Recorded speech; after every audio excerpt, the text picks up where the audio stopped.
Hi అండి. అప్పుడే mangoes వచ్చేస్తున్నాయి.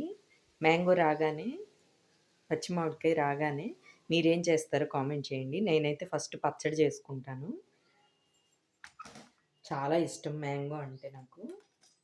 కొంతమందికైతే ఎప్పుడూ దొరుకుతాయండి.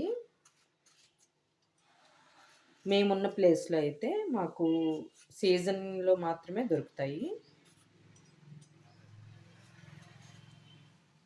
అందుకే చాలా గ్యాప్ వచ్చింది గదా! నాకు మ్యాంగో చూడంగానే చాలా ఇష్టం. పచ్చి మామిడికాయతో ఏం చేసినా ఇష్టం నాకు.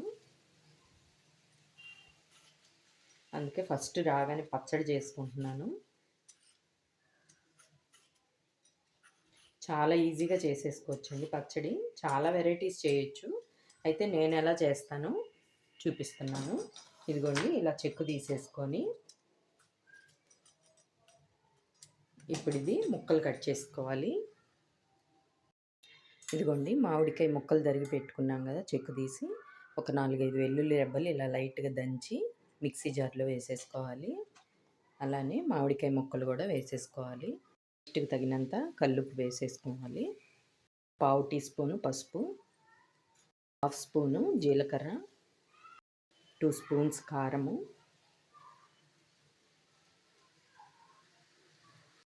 పచ్చాగా మిక్సీ వేసేసుకోవాలి. ఇలా మిక్సీ వేసుకున్నాక తాలింపు పెట్టేసుకోవాలి. తాలింపుకి పొయ్యి మీద బాండి పెట్టుకొని ఒక 2 స్పూన్స్ ఆయిల్ వేసుకోవాలి. ఆయిల్ హీట్ అయ్యాక ఒక 4, 5 వెల్లుల్లి రెబ్బలు లైట్‌గా దంచి అవి కూడా వేసేసుకోవాలి.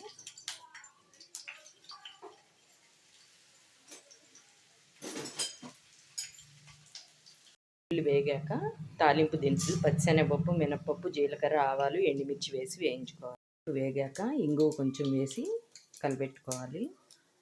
ఇప్పుడు మనం మిక్సీ వేసుకున్న పచ్చడిని ఈ తాలింపులో వేసేసుకోవాలి. స్టవ్ ఆఫ్ చేసేసుకోవాలి. మొత్తం ఇలా కలుపుకొని ఒకసారి బౌల్లోకి తీసేసుకోవాలి. అంతేనండి, ఎంతో టేస్టీగా మామిడికాయ పచ్చడి సింపుల్గా చేసేసుకోవచ్చు. టేస్ట్ చాలా బాగుంటుంది. వేడివేడి అన్నంలో నెయ్యి వేసుకొని తింటే కొద్దిగా ఈ పచ్చడి వేసుకొని చాలా టేస్టీగా ఉంటుంది. నా వీడియో నచ్చితే లైక్ చేయండి, షేర్ చేయండి, కామెంట్ చేయండి. బాయ్.